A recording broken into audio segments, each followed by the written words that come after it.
So before I start, just to show you that this is indeed a sharp blade. I mean, anyone who recognizes the sword knows that immediately. It is the Caithness made by Albion, and you can see that this is indeed a sharp blade, and it can cut paper. And to show you my hands, they may look a little rough right now because I've already done some workout prior to this video, but you can see they're not particularly callous, just a little bit. People with demanding physical labor jobs or craftsmen would have a lot more calloused hands than that, so for them it would be even easier. There are mainly two ways of gripping the blade. One is the more secure way, and the other is the more effective way for striking. The secure option is to hold it like this. So what this does, it basically brings the flesh of your hands away from the edge. This may be difficult to show, but if I just exaggerate it a little bit, so I press the blade against my palm and then I wrap my fingers around here. Hopefully you'll be able to see the gap there. Yeah, a little bit. So basically the edge is not really touching my hand much, just a little bit. Same here. So I'm pinching the blade between my fingers and my palm. So this is a very secure way of doing it. And by doing this, I can do the so-called murder stroke without having to worry about cutting myself. And I can do it pretty strongly, like that, no problem, without an issue. You see, no blood, no cuts, no problem.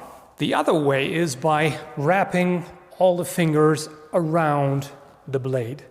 And this is how they commonly depict it in the manuals. They seem to have all fingers wrapped around the blade and do strike like that, which is less comfortable. I can definitely feel the edge digging into my skin a little bit, but the crucial part here is you do not allow it to slide in your hand. If I make sure that I have a firm grip on this, I can bash the sucker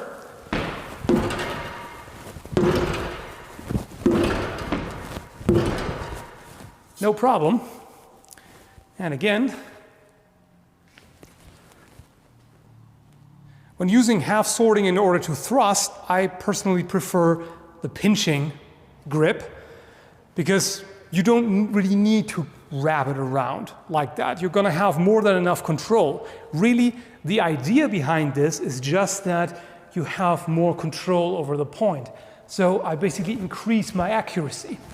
I can much more easily stab into the gaps of the armor if I hold it like this. Plus, I'm also reducing the flex of the blade. It's almost as if I only had this length of blade.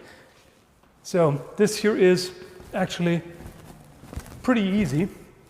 I'm just going to move the camera a little bit because I don't want to thrust into the steel reinforced side, but just from this side here.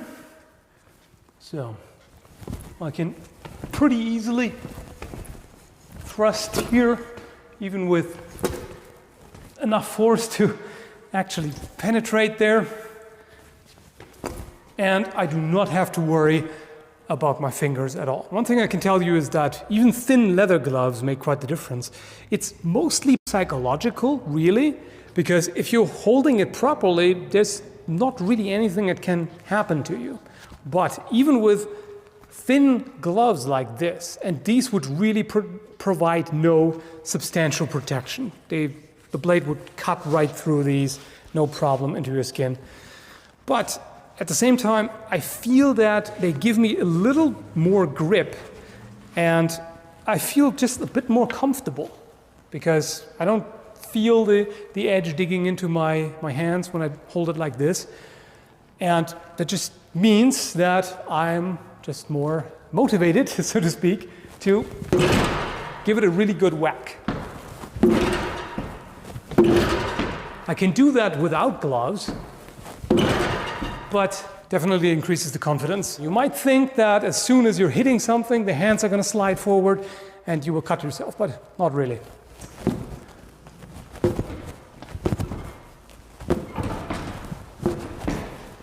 As you can see, again, no cuts anywhere to be seen.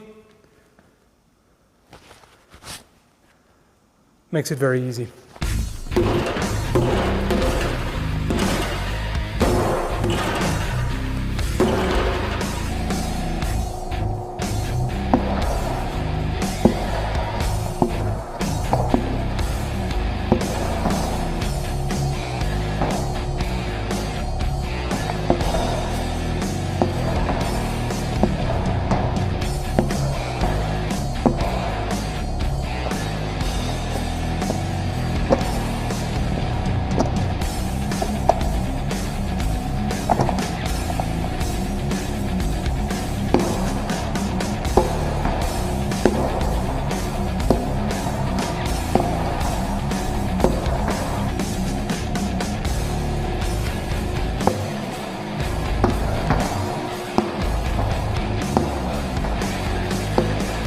I hope this cleared things up and showed you that it is indeed possible. Thanks for watching and see ya.